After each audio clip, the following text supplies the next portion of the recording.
Hello la team, comment ça va? Comment ça va, Capet? Écoute, comment ça va? Très bien. Comment commencer cette émission? On va parler de stablecoin aujourd'hui. Oh, ça commence On va bien. parler de Je suis là. stablecoin de Layer One avec. Ouais. Ouais, je crois que j'ai eu des petits lags, des petites différences de cam et tout. Plasma, stable, Arc principalement, ouais. Ouais, bah écoute, J'ai pas mal pensé Plasma, à ce sujet.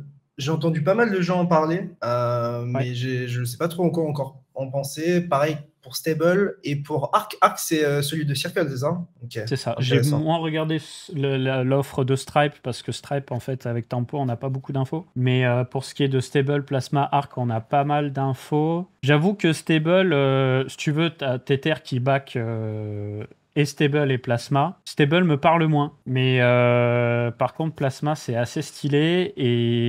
Et ce qu'il y a d'intéressant en fait dans ce nouveau play, c'est que ce que vont faire Plasma et ce que vont faire Arc, c'est assez différent finalement. Ok, c'est des stablecoins, mais les angles entrepris sont pas tout à fait les mêmes. On va en parler dans cette émission de toute façon. Déjà, la première chose importante, c'est que Plasma va avoir son propre token, qui est le XPL. Donc, c'est vendu un peu comme le Layer 1 des stablecoins, avec des transactions en USDT gratuits. Mais les transactions en USDT gratuits, c'est juste pour des simples transactions. À partir du moment où tu veux exécuter de la complexité, genre des smart contracts, ça va forcément passer par le XPL token.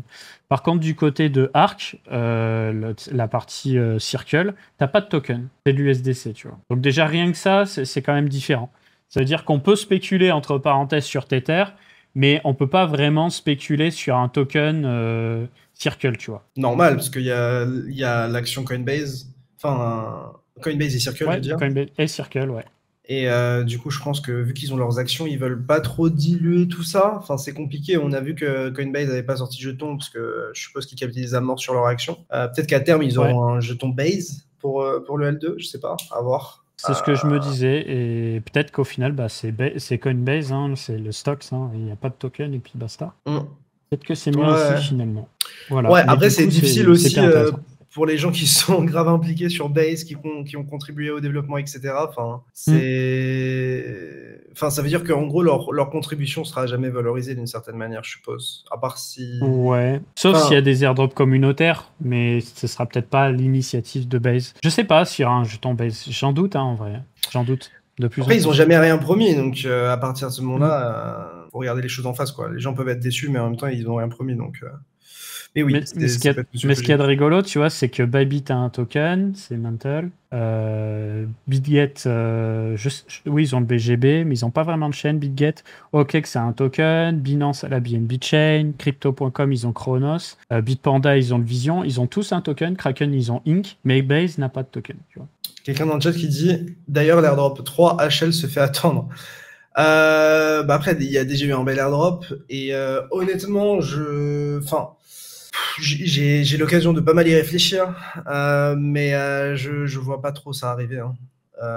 Soit ça va arriver dans extrêmement longtemps, soit ça va arriver sous une forme qu'on sous-estime. Et il y a un moyen de le faire, ce serait aussi d'airdropper les builders, quoi. Et d'airdropper genre la commu via les builders. Alors après, est-ce que c'est un modèle qui fonctionnera? Ça demande quand même pas mal de confiance de la part de la team dans les builders, quoi. Mais. Je comprends pas pourquoi airdrop 3, il y a eu un airdrop 2, HL? Non, mais il a tout whippin, en gros. Il a mélangé l'airdrop et la saison 3 de points, je suppose. Ah, d'accord. Donc ouais. J'ai capté. Mais ouais, je pense que, honnêtement, c'est compliqué. Enfin, moi, j'utilise pas Hyperliquid dans l'idée d'avoir un airdrop. Mais ce qui pourrait se faire, c'est que s'ils ont envie de pousser encore plus l'Hyper EVM et ce qu'ils vont build avec le HIP3, ils pourraient faire des saisons qui sont liées à ça, ou ils pourraient récompenser les gens qui déploient et qui build, donc qui déploient des HIP3 ou qui build sur l'Hyper EVM. Mais c'est assez bizarre parce que, enfin, c'est pas que le coach de l'Hyper EVM c'est trop tard, mais ça fait quand même un moment qu'elle est live, quoi. Donc, je sais pas. Enfin, en tout cas, je sais pas. En tout cas, moi, je leur fais confiance. C'est le principal, c'est je leur fais confiance pour nous cook un banger. Bah, ils tiennent bien, en tout cas. Pour le moment, Hype est quand même un des jetons qui se porte le mieux, hein, par les temps qui courent. Ah oui, il a pas tort, c'est vrai. Il a dit on a trop oublié Peur en airdrop 1. C'est pas faux, hein, parce qu'on avait reçu un meme coin, ouais. Un meme coin qui s'appelle Peur, qui avait quand même une belle valeur, hein, donc ils nous ont mis plutôt bien, hein. Puis après, il y a aussi les NFT qui vont arriver, enfin il y a plein de trucs, donc ça va s'enchaîner pas mal. En tout cas, ouais, j'ai bien envie de parler dans cette émission de Seller One dédiée au stablecoin et d'avoir ton avis, du coup, Léo, parce que j'imagine que tu as survolé le sujet et tu peux avoir un avis critique sur le sujet. Mais en tout cas, pour faire très court, celui que j'ai le plus pensé, c'est Plasma, parce que c'est le seul qui a un token finalement. J'ai sorti une analyse fondamentale que j'ai écrite aujourd'hui sur Plasma. Elle est dispo sur Coin Academy. Il y en a une sur Arc qui est en cours par un de nos rédacteurs. Je vais vous faire une vidéo sur le sujet cette semaine, je pense que ça va vous intéresser. Mais en tout cas, ce qu'il faut en retenir, c'est qu'on a 10 milliards de tokens et qu'au lancement, on aura 18% qui circulent, même un peu moins parce que tu as une partie qui sera loquée pour les gens qui ont investi depuis les États-Unis. C'est qui ont fait la campagne de dépôt parce qu'ils avaient fait un système où tu devais déposer pour faire du yield, etc. Et du coup, on va avoir, je dis ça à la louche, hein. Quand ils ont levé, on était sur une valeur de 500 M de FDV. Et là, actuellement, en OTC sur Wells Market, tu peux trouver le token à 30 centimes, donc à peu près à 3 milliards de FDV. Donc déjà, il y a un pseudo x6 de fait. Et surtout, le TGE, c'est le 1er septembre. Ouais, alors en fait, en gros, moi je connais pas mal de mecs qui ont posé dans Plasma, dont des whales, etc. Et en gros, déjà, ce qu'il fallait comprendre, c'est que il y a beaucoup de gens qui ont commis des fonds, mais il y en a très peu qui ont été sélectionnés pour avoir accès aux jetons. Et moi, de ce qu'on m'a dit en OTC, ils arrivent à vendre des parts en OTC à x7 actuellement. Ouais, c'est ça, x6, x7. Donc, là, c'est descendu à x6. Donc, là, ouais, ça ne m'étonnerait pas qu'on en arrive là. Après, en fait, le problème de ce qu'il faut comprendre aussi, c'est que il va y avoir beaucoup de demandes, de ce que je comprends, en tout cas de ce que je vois, de la hype, etc. Mais ce qu'il ne faut pas oublier, c'est que j'ai l'impression qu'il y a la terre entière qui a all-in pour prendre son x10 et qui a 100% des jetons au TGE. Donc après, ce n'est pas forcément une mauvaise chose d'avoir 100% d'une certaine manière au TGE. C'est 10% du supply. Ouais, mais c'est juste ça dont il faut avoir conscience, c'est qu'il va y avoir des mecs qui ont posé quelques millions et qui sont x5, x7, x10 peut-être, je sais pas, et qui vont se retrouver en big multi, et puis surtout qui vont être capables de prendre profit instantanément, quoi. Donc après, ça se trouve, ce sera juste un truc bullish d'une certaine manière, un peu comme on a vu sur HL qui a airdroppé, là c'est différent parce que c'est une vente de tokens, mais qui ont airdroppé et au final ça s'est bien passé malgré que les gens aient reçu tout leur airdrop. Et que ce soit 100% dispo au début, mais je sais pas. En fait, je pense qu'il y a aussi une chaîne dont on parle pas assez pour les stablecoins, c'est Converge de Ethena. Converge de Ethena qui est, à mon sens, un truc vraiment à regarder de très très près, parce que concrètement, si on regarde Arc, Plasma et l'autre dont tu m'as parlé, j'ai oublié. Stable, qui est aussi Tether. Voilà, c'est ça. En fait, ils n'ont rien prouvé. Alors que Ethena en fait a déjà prouvé beaucoup de choses. Alors quand je dis ils n'ont rien prouvé, c'est qu'ils n'ont rien prouvé en tant que projet et en tant que tel. Et c'est pas parce que Tether investit chez toi que ça va nécessairement forcément aller to the moon, dans le sens où en fait on se disait mais en fait Tether investit dedans, c'est tellement bullish, etc. Mais ça fait quand même plusieurs chaînes qui se font fun par Tether pour lancer ça. Donc en fait la question c'est on va avoir quoi? On va en avoir 10 comme ça? C'est quoi l'idée? C'est à quel point c'est ça que j'arrive moins à cerner. En fait, t'en as 2 pour le moment. Paolo, il en a fin de 2 en perso. D'ailleurs, quand tu vas sur CryptoRank, les trucs comme ça, tu verras qu'il a jamais investi nulle part en privé, à part ces 2 projets-là. Donc Stable et Plasma. Pour ce qui est de Stable, encore une fois, d'un point de vue technique, je vois les différences. C'est pas les mêmes consensus, exécution. Mais d'un point de vue final, j'ai l'impression que Stable est clairement derrière Plasma. Pour moi, Stable, limite, sert à rien alors que Plasma existe. Mais j'ai probablement raté un coche, tu vois. Parce que Stable se concentre autour de l'USD T0, alors que Plasma, ça va vraiment se concentrer autour de l'écosystème Tether. Donc USDT, mais aussi, tu sais, le Tether Gold, XAUT, voilà, et les autres produits de Tether. Et tu as même des produits hors de Tether. Tu vois, dans les partenariats, tu as Ethena, tu as Usual, tu as des bridges, tu as XAI, USD AI, pardon. Donc, tu as plusieurs stablecoins comme ça. Et en plus de ça, ils se vendent aussi comme une sidechain de Bitcoin. C'est-à-dire que c'est à la fois un layer 1 et c'est à la fois un espèce de roll-up de Bitcoin où ils viennent ancrer une partie de leur sécurité sur Bitcoin d'une part, mais aussi d'autre part, comme ce que j'avais présenté la semaine dernière, tu sais, avec Fiamma, tu pourrais te servir de Plasma pour lock des BTC du côté de la blockchain BTC, pour ensuite les créer sur Plasma et faire de la DeFi avec des BTC, ou faire des swaps USDT, USDT BTC au travers de Plasma, avec un spread très serré et une profondeur de liquidité. Donc, tu as l'impression que c'est vraiment, dans le cas de Plasma, pas de stable, Stable, c'est vraiment la vitrine des produits de Tether. Après, moi, je pense que. Enfin, pourquoi je suis aussi intéressé par Converge, c'est parce que, en fait, techniquement, c'est une chaîne avec un stablecoin qui génère 12% par an dessus, quoi. Ouais. Et Tether, ils peuvent être les plus forts du monde. En vrai, un 12% ou un 10% ou même un 6-7% sur du stablecoin natif, alors que Tether ont juste tout gardé pour eux jusqu'à maintenant, moi, ça me parle plus, quoi. Parce que Tether, très bien, ça marche, etc. Vous allez faire votre chaîne, vous allez encore vous engraisser, c'est top, hein. Mais je gagne rien, moi. Je gagne rien, alors que Tether se goinfre et que c'est notre argent qu'ils ont. Donc, c'est pour ça que moi, je regarde beaucoup ce que fait Ethena, parce que même, en fait, je ne sais pas du tout si vous avez regardé ça dans le chat, là, mais en gros, il y a Ethena qui travaille sur le HIP3 d'Hyperliquid, qui va s'appeler Hyena, Hyena, qui ont déjà créé leur compte Twitter, etc., et qui commencent à teaser. Et je me dis, s'ils arrivent à faire leur chaîne, leur HIP3, tout interconnecté, avoir un stablecoin à 10% d'APY, etc., en fait, ça ressemble quand même à quelque chose qui ressemble un peu plus à un truc crypto-native et sur lesquels, en fait, les users finaux retirent plus de valeur, en fait. Et puis même si demain, tu trades les contrats dérivés, les produits dérivés du style BTC Perp, avec de l'US2 en tant que collatéral et qu'il y a de la liquidité, parce que c'est globalement ça la grosse question, c'est est-ce qu'il y aura de la liquidité, parce que il faut des market makers, des gens qui ont envie de se positionner dessus.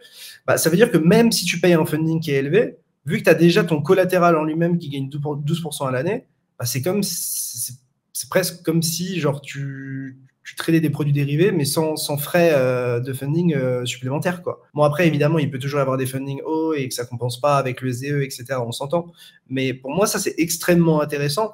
Et je pense qu'on l'a vu avec la percée d'Hyperliquid et d'autres protocoles, et même sur Binance et tout le reste, les produits dérivés, c'est une énorme partie de notre industrie, quoi. Donc, s'ils arrivent à percer cette partie-là, moi, je trouve ça hyper intéressant. Et Ethena font partie de ceux qui ont la plus grosse croissance dernièrement. Ils ont franchi le cap des 11 milliards. Je crois qu'ils ont imprimé, dis-toi, sur les dernières semaines, ils ont imprimé plus de stablecoins que Tether. Donc, peut-être qu'il se passe quelque chose, tu vois. Peut-être que c'est bien en train de se réveiller. Peut-être Ethena arrive enfin à avoir une approche beaucoup plus institutionnelle et toucher des beaucoup plus gros players qu'avant. Mais voilà. Mais je dénigre pas. Ouais, bien entendu. Tether, hein.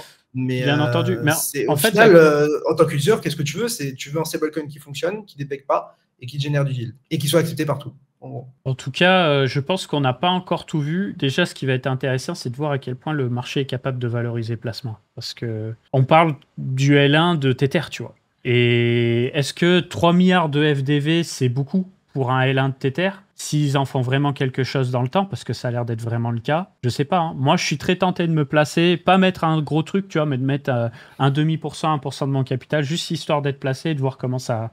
Moi, j'ai l'impression de ne pas comprendre ce qui se passe et du coup, j'ai du mal à le toucher parce que je comprends pas. Enfin, je comprends pas ça. Donc, je compte sur toi pour m'aider sur ça. Je ferai aussi mes petites recherches à gauche et à droite d'ici là, parce que ça va arriver vite quand même, c'est dans 2 semaines. 1er septembre. Mais ouais, ça va être assez intéressant. Alors, en plus, tu vois, ce qui a été rigolo, c'est que j'ai vu plein de threads Twitter, d'articles sur le sujet, et ça me percutait pas trop. Et au final, je suis allé voir directement le white paper, et dans la doc, c'est écrit Mika white paper, tu vois. C'était la première fois que je voyais ça. Et en fait, c'est un document noir sur blanc, il n'y a pas d'image, rien, où c'est une grille où tu dois répondre à l'exigence Mika, tu vois. Et c'est là où j'ai vu justement TGE 1er septembre, alors que j'ai vu personne en parler sur Twitter. Personne, tu vois. C'est littéralement sur le white paper que je l'ai lu. Et petite parenthèse, parce que je trouve ça rigolo d'en parler, tu as toute une partie sur la consommation énergétique du Layer 1, où tu dois dire, voilà, mon Layer 1, il aura tant de validateurs, les validateurs, il faut tel hardware, minimum, moyen, recommandé, tu vois. Et en fonction du hardware et du nombre de validateurs, ça va consommer X watts, voilà. Donc, c'est la première fois que je vois ça, tu vois. Tu dois penser écolo aussi dans ton putain de white paper, c'est nouveau. Mais en fait, même au-delà de ça, en fait, je me rends pas compte.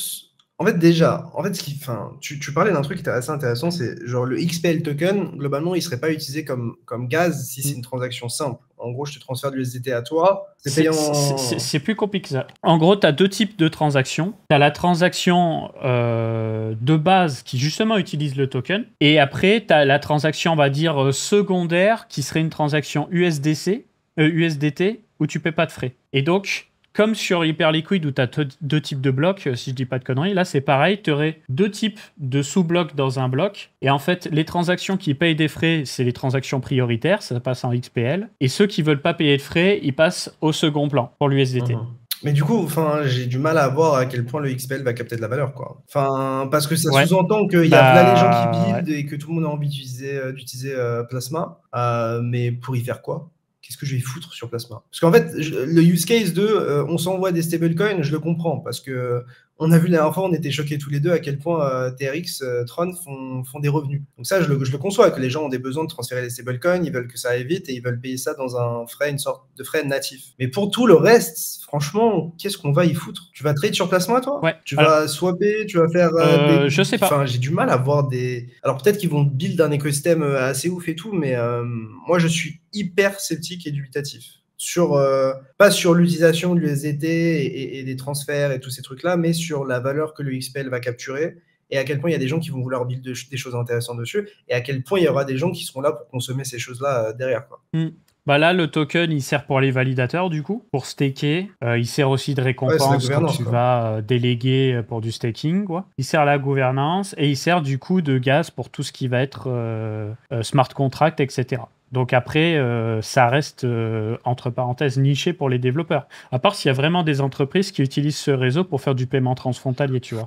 Mais sur la partie paiement transfrontalier, je pense que Circle avec Arc vont être beaucoup plus intéressants, de mon point de vue. Après, ton paiement transfrontalier, tu peux très bien le faire en USDC sur Base ou en USDT sur Ethereum. J'abuse, mais globalement, on s'entend, ça marche déjà, quoi. Donc...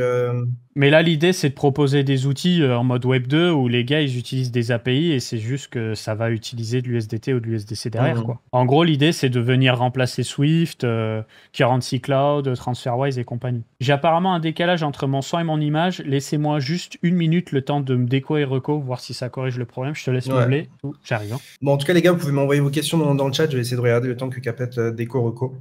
Comme ça, on gagne du temps et j'essaie de vous répondre des choses intéressantes. Est-ce que je farm toujours unit? Est-ce que c'est toujours worse? Pour moi, oui, toujours worse. Je farm unit, mais pas du tout assez. J'aimerais farmer beaucoup plus, mais en ce moment, c'est compliqué de trouver le temps de tout faire en même temps. Tu penses quoi du X-Token?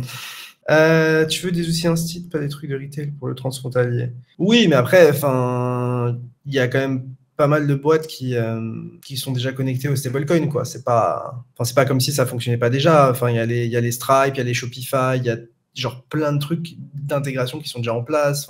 Même des banques mais je pense qui que utilisent des stablecoins. Donc, je veux juste voir justement, à quoi ça va ça va aller beaucoup plus loin. En fait, moi, mon bet, alors là, du coup, je fais une transition. Tu m'entends bien, hein, Léo, tu m'assures? Ouais. C'est que là, j'ai beaucoup parlé de stable, mais j'ai pas parlé du coup de Arc. Et pour moi, le big player pour l'échange de devises, ça serait Circle. Parce qu'apparemment, dans Arc, tu auras ce qu'on appelle un moteur de change, donc moteur de change de devises. Et pour moi, il y a moyen qu'il y ait un gros coup à jouer. Alors, je vais pas faire le giga spécialiste du sujet, tu vois. Mais en gros, quand tu vas utiliser le système bancaire classique, imaginons, tu connais pas Revolut, tu connais pas tous ces trucs-là, tu utilises ta banque classique, tu pars à l'étranger, tu payes par carte. Toi, tu payes en euros pour échanger contre des dirhams ou des dollars singapouriens. Tu te fais dézinguer par un taux soit de ta banque, soit d'une banque centrale pour passer d'une devise à une autre. Des fois, tu te prends 4% dans la gueule, facile. C'est énorme, 4%. Tu vois. Pour ce qui est de Revolut et de beaucoup d'autres, ils utilisent souvent une entreprise qui s'appelle Currency Cloud. En tout cas, à l'époque, c'était Currency Cloud. Je pense que c'est toujours le cas. Ils sont beaucoup plus compétitifs que les banques, du coup. Et je pense qu'avec cette histoire de stablecoin, sur le papier, tu pourrais être encore beaucoup plus compétitif que Currency Cloud et les banques centrales en faisant du stablecoin en backstage. Et si c'est le cas, je me dis les que tu aurais plein de... Les banques tradis, tu veux dire? Les banques commerciales, mais ça peut être aussi la banque centrale. Parce que je crois que dans le cadre de Dubaï, par exemple, ça passe par la banque centrale. Okay. Donc je pense qu'en fonction des devises, ça dépend. Et du coup, si tu arrives à être ultra compétitif avec du stablecoin en backstage, tu as plein d'entreprises de paiement, tu sais, les MoneyGram, TransferWise et compagnie, qui pourraient se brancher à ces systèmes-là, tu vois. Ouais. Mais en fait, le truc, c'est que tu remets en cause tous ces putains de monopoles et ce cartel, quoi. C'est genre, comment on va faire pour justifier ces frais maintenant que tout le monde a compris que ces frais, on pouvait juste s'en battre les couilles et avoir des systèmes qui sont juste meilleurs, quoi. Et c'est ça que je me pose comme question, c'est à quel point les boomers vont vouloir lâcher leur part du gâteau, et je pense qu'ils vont pas vouloir, et je pense que ça va être une lutte acharnée, mais qu'au final on va forcément gagner, puisque c'est juste plus efficient et tout le monde va s'en rendre compte, quoi. Bah en fait, où c'est plutôt que ça va être absorbé par des Visa, des Mastercard et des trucs qu'on connaît déjà, et que eux, ils vont juste encore réduire leurs frais, et que nous, on va gratter des miettes, et qu'il y aura toujours un énorme décalage. Mais de toute façon, ils vont toujours se placer en intermédiaire pour prendre pour gratter, hein, enfin. Mm. C'est prévu, je crois. Mais ouais, Je même pense que Stripe, tu vois, avec c'est ce que dit l'acquisition Circle. tu vois, De même Tempo, Stripe, ouais. l'acquisition de Privy et tout, très intéressant, Stripe. Même, Mm. enfin, il y a beaucoup de gens qui parlaient de ça sur Twitter, c'est que, genre, l'issuer des stablecoins, c'est important, mais celui qui va être capable de l'utiliser et le distribuer, c'est aussi important. Et je pense que c'est aussi pour ça que Stripe se positionne, parce que Stripe sont juste titanesques. C'est eux qui processent énormément de paiements d'entreprises et de vente de services, de vente de biens, etc., et de vente de services en ligne. Et s'ils arrivent à bien intégrer tous les stablecoins, tous ces rails, etc., ils vont juste prendre leur cut d'habitude, ça va rien changer, et ils auront juste une marge parfaite, quoi. Clairement. Mais on a très peu d'infos pour le moment sur le projet de Stripe. En fait, la seule chose qu'on sait, c'est que ils ont fait rentrer quelqu'un de chez Paradigm dans la boucle, et que accessoirement, ils ont aussi Paradigm, c'est le fondateur ou CEO de Paradigm, hein, je crois. Ouais, je crois que c'est ça. Et tu as aussi le fondateur du projet Malachite que j'avais couvert je ne sais combien de fois dans des lives pour la partie consensus. Donc, tu aurais en fait la partie exécution EVM, ça va être Paradigm, parce que tu sais, Paradigm, c'est ceux qui sont derrière le client en Rust, la Rust ETH. Et Malachite, ce serait, en fait, c'est la version Tendermint Comet BFT de Cosmos, mais en beaucoup plus avancé, beaucoup plus modulaire. Et du coup, ça fait qu'ils vont avoir une tech de dingue, en fait. Il va avoir une tech de dingue et ils ont juste à plugger plein d'API par-dessus, tout simplement. Après, le projet Malachite reste open source, hein, bien entendu, mais le fait d'interner le gars qui l'a créé, forcément, ça te donne un edge de fou. Ouais. Mais le truc avec, avec plus ou moins le CEO ou founder de Paradigm qui se met plus ou moins au service de Stripe, pour cette partie-là, c'est gigantesque. Enfin, je suppose qu'il a des intérêts qui sont déjà titanesques en crypto. C'est-à-dire que le move qu'il fait avec Stripe, c'est qu'il a la conviction que genre c'est aussi intéressant de passer du temps sur ce genre de choses que le temps qui passe et qu'il rémunère déjà sur Paradigm. D'ailleurs, je sais pas si vous avez vu, mais Paradigm, qui est un des plus gros détenteurs de Hype, je crois ils ont pour 700 ou 800 millions de dollars de Hype. Ok. Donc ça, et c'est un des plus gros lobbyistes d'Ether. C'est un des plus gros lobbyistes d'Ether. Pourquoi je dis ça? Parce que si vous voulez, le client d'exécution Rust ETH a pris une telle place dans l'écosystème des layers de Ethereum. En fait, c'est simple. À part Arbitrum qui utilise Get, quasiment tous les autres, c'est Obase, Optimism, WorldChain, etc. Même Mega ETH, ils utilisent tous en fait le client d'exécution de Paradigm. Mais ouais, Paradigm, très gros poisson, et le fait qu'ils s'engagent avec Stripe, je trouve ça très intéressant. Et comme je te l'expliquais, ils ont racheté Privy, qui est globalement genre une sorte d'embedded wallet qui est utilisé par tout le monde, dont Hyperliquid. Et c'est un wallet aussi qui permet d'avoir de l'on-ramp, etc. Donc le fait de pouvoir déposer du fiat. Et surtout, ils ont créé un wallet Web3, mais version Web2, qui est beaucoup plus facile à comprendre, et où tu peux mettre juste ton mail, en fait. Et c'est comme ça que beaucoup ont commencé à les utiliser, quoi. Donc très très intéressant Privy aussi. Et sinon, pour faire la petite parenthèse, là, on a les prix qui ont un petit peu baissé. Finalement, pas énorme, hein. Tu regardes Ether, il a juste pas bougé. Enfin, il est monté, il est redescendu au même niveau. Bitcoin, il a perdu 3% cette semaine. Toi, pour le moment, pas inquiet. C'est juste une petite respiration. Ouais, non, franchement, pour l'instant, ça va. Genre, honnêtement, on est tellement monté. Genre là, on fait des retracements qui sont, à mon sens, sains. Moi, typiquement, genre le moment où on break le dernier lot sur BTC, où on repasse sous la résistance ultime dont je vous parlais, les 3700, 3800 dollars là, sur Ether en mensuel, là, je me pose des questions. Mais pour l'instant, tout ce qu'on fait, c'est que genre on retrace un peu après une énorme montée. Et voilà, je pense qu'on va peut-être amener à reconsolider avant de mieux repartir, etc. Bon, en fait, c'est plus que, genre, tant qu'on n'a pas cassé la structure de marché sur BTC et tant qu'on n'a pas break le lot des 112 000 dollars, tu sais, sur lequel on a rebondi dernièrement avant de faire un ATH, pour moi, ça va. Genre, si on commence à perdre ce lot, honnêtement, je commencerai à me faire du souci. Mais tant que c'est pas le cas, je reste dans le navire. Et puis, on avisera en cours de route. Mais en fait, la question que je me pose, c'est s'il y a... Enfin, en gros, pour moi, l'état du marché, il se résume plus ou moins à est-ce que Ethereum va toujours avoir autant d'inflow du côté ETF. Est-ce que la demande des instituts va continuer dans le temps? Et ensuite, du coup, est-ce que ça va impacter positivement le marché? Parce que, en fait, j'ai l'impression que Ethereum a énormément lead. Donc, il a donné le sens de la marche les dernières semaines. Ouais, et il a clairement. capturé énormément des volumes. Tradés, si tu regardes, Ether était même plus tradé que BTC ces derniers jours. Alors que, pour le coup, c'est un actif qui est beaucoup, beaucoup moins valorisé que BTC. Donc, ça montre à quel point il y a de l'intérêt. Et du coup, la question, c'est est-ce que, surtout, Ether va tenir? Et aussi, est-ce que BTC va réussir à... Enfin, que va faire BTC dans cette phase où il y a beaucoup d'argent qui rentre dans ETH et peut-être un peu moins dans BTC, quoi. Donc moi, je surveille un peu tout ça, mais pour l'instant, j'ai pas touché à mes positions. J'avais juste acheté un petit peu d'Ether sur le début de la montée et à peu près sur ces prix-là sur Solana pour jouer quelque chose. Et pour l'instant, je hold, quoi. Yes.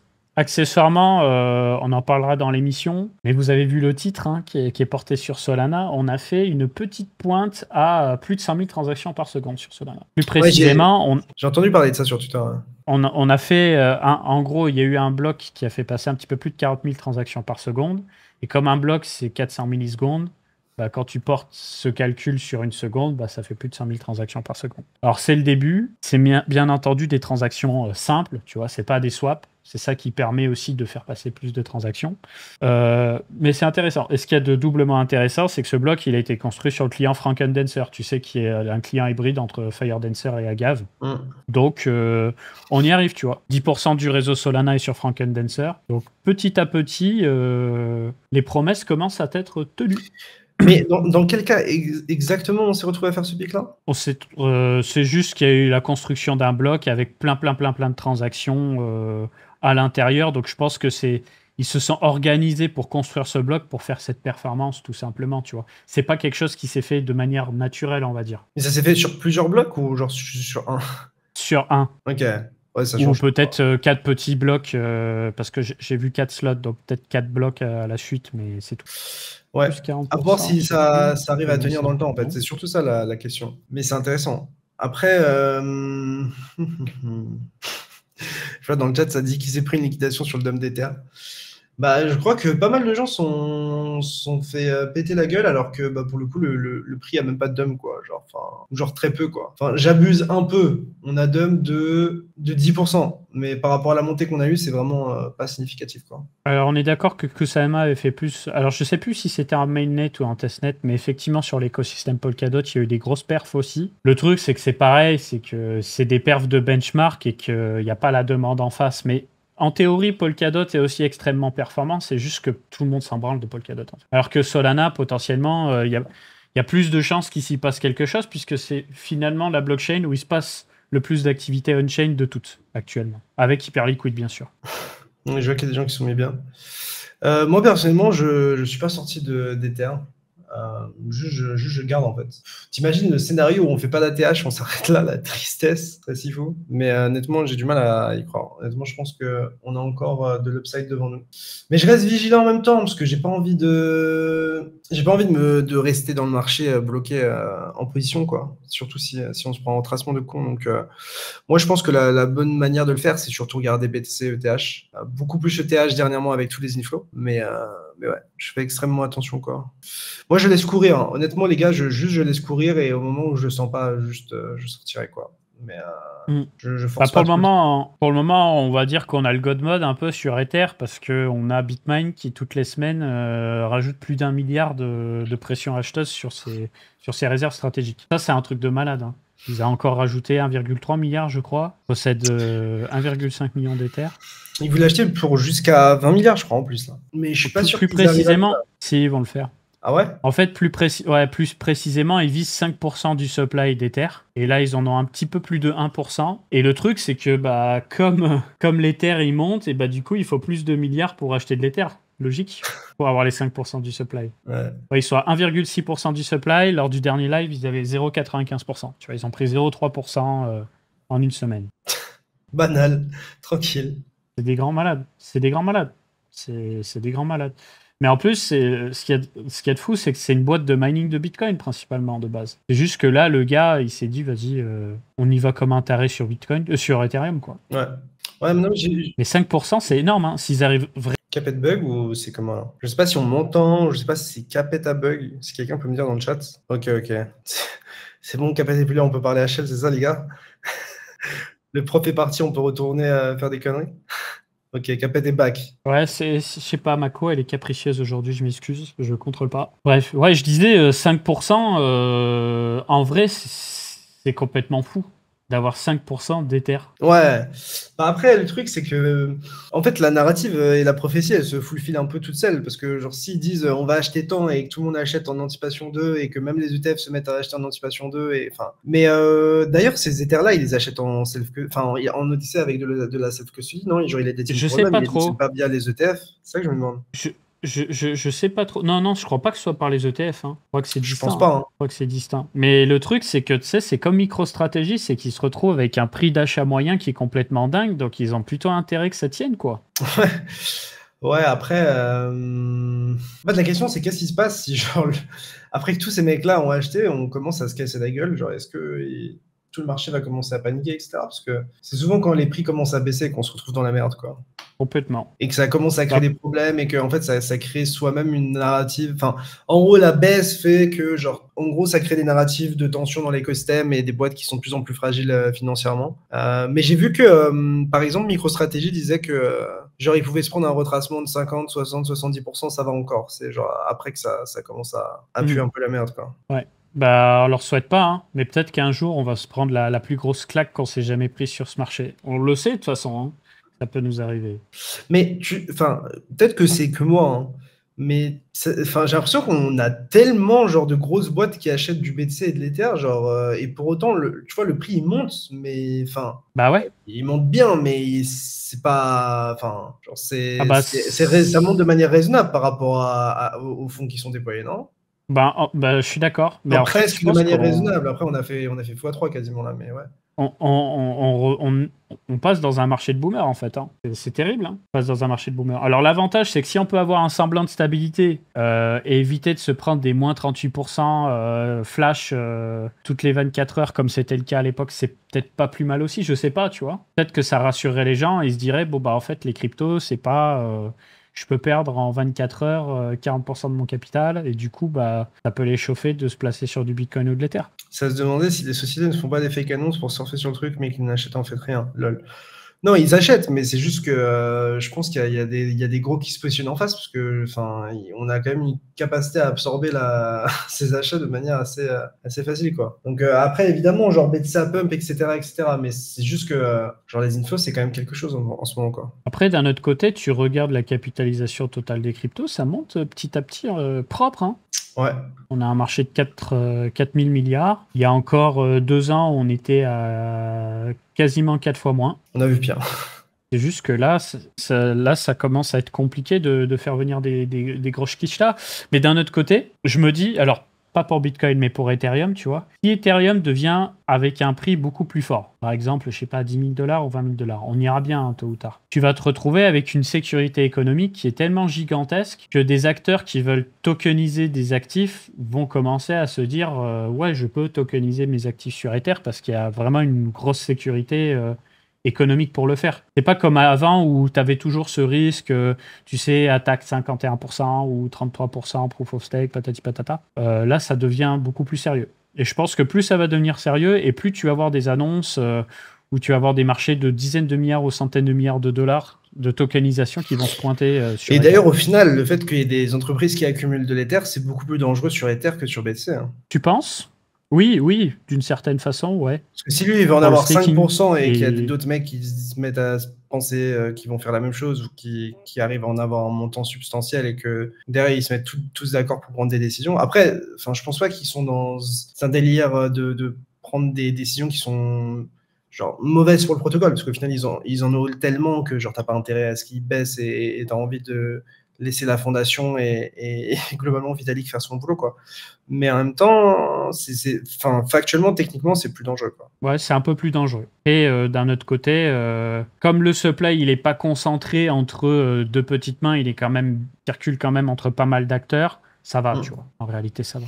Dis-moi, Capet, est-ce qu'on commencerait pas par les news de la semaine? Si, c'est parti. Ma seule crainte, c'est que déjà que Mako, elle est catastrophique. Que ce soit pire, mais on va voir ça. On va voir ça ensemble. Je m'excuse, voilà. C'est le jour où la co, elle troll. Tu me confirmes qu'on voit tout? Ouais, on voit, nickel.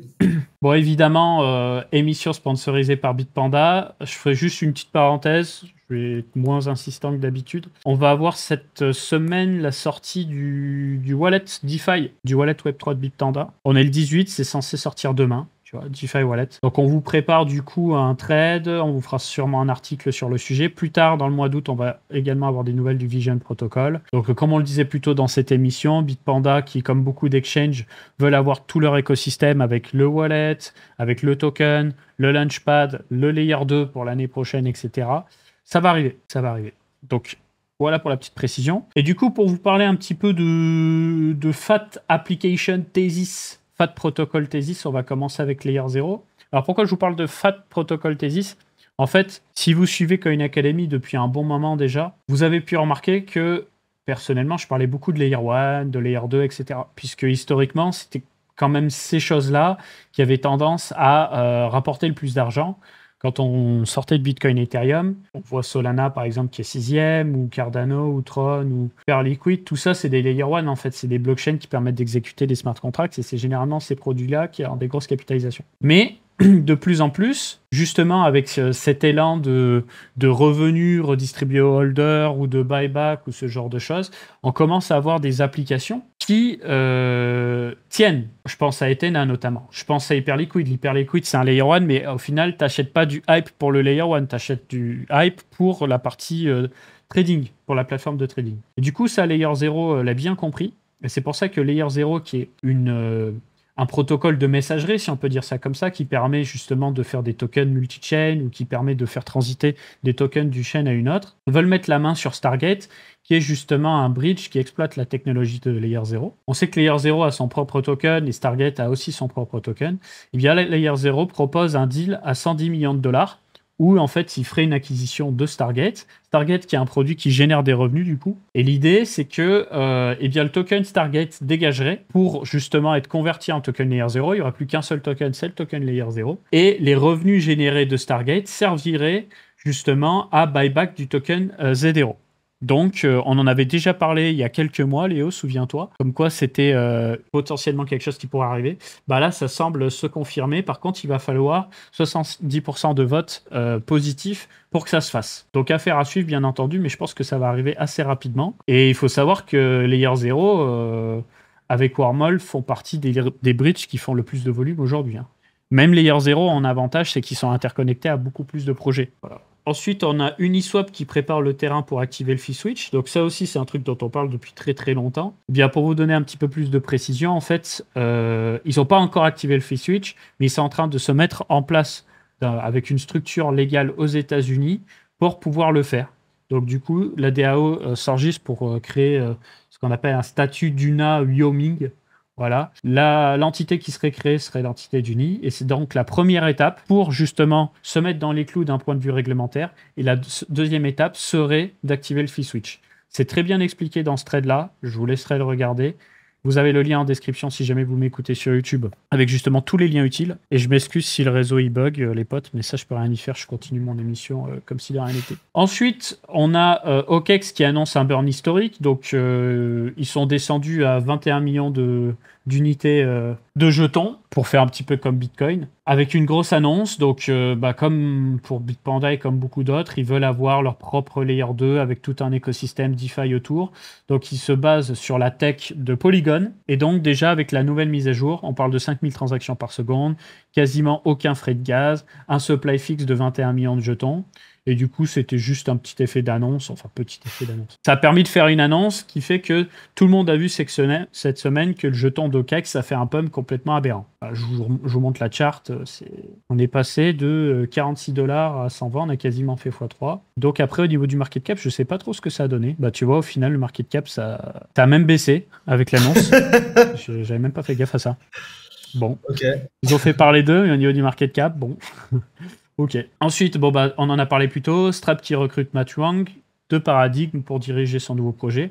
On n'a pas de site web pour le projet, on n'a pas de doc. On sait juste que Stripe va faire un Layer 1. Et comme on peut s'en douter, je pense que ça va être un Layer 1 avec 20 validateurs répartis un peu à travers le monde avec des gens triés sur le volet. Je pense même pas qu'il y aura un token, honnêtement. Donc ça va être juste une blockchain, mais sans vraiment les attributs de la blockchain, si ce n'est d'avoir une certaine lutte contre la censure et un settlement des transactions plus rapide. Quand j'aurai plus d'informations, je vous en parlerai.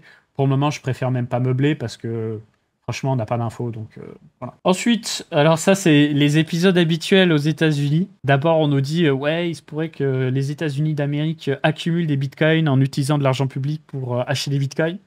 Ensuite, on nous fait une annonce pour nous dire que non, on va pas utiliser de fonds publics, on va simplement utiliser les bitcoins saisis pour se faire une réserve. Donc on parle quand même entre 15 et 20 milliards de dollars de bitcoins saisis pour quasiment 200 000 bitcoins. Voilà, après le petit discours pour dire qu'ils n'allaient pas utiliser l'argent public pour acheter du bitcoin, bah, ils disent ouais, bah, peut-être qu'on trouvera une solution quand même pour acheter du bitcoin. Donc voilà, c'est de la politique américaine. On souffle, on dit tout et son contraire pour faire des annonces et ça laisse toujours une porte ouverte pour que les gens se disent ouais, mais il y a toujours la possibilité que les États-Unis achètent du bitcoin. Mais je pense que tout le mandat de Trump, ça va être ça. Et qu'au final, ils vont pas acheter de bitcoin. Après, d'une certaine manière, les gens spéculeront sur. enfin, j'arrive pas à me mettre de faux espoirs, mais en gros, ça fait pump leur bague et ça fait pump les neutres au passage, quoi. Mais oui, c'est un peu malsain, qu'on se le dise. Tout à fait. Bah, en fait, c'est du brassage de vent, tu vois.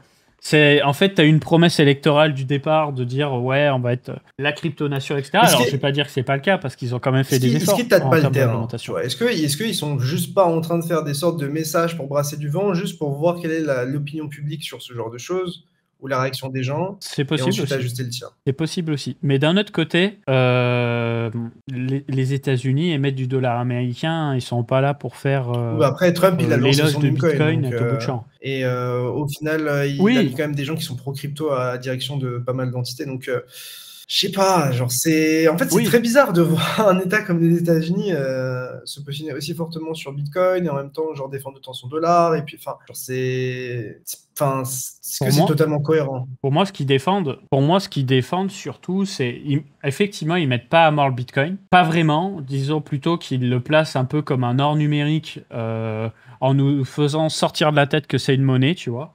Parce qu'il n'est pas question d'initiative pour mettre du Bitcoin partout pour des paiements et pour de la monnaie. On parle vraiment d'accumuler du Bitcoin comme tu accumules de l'or. Voilà.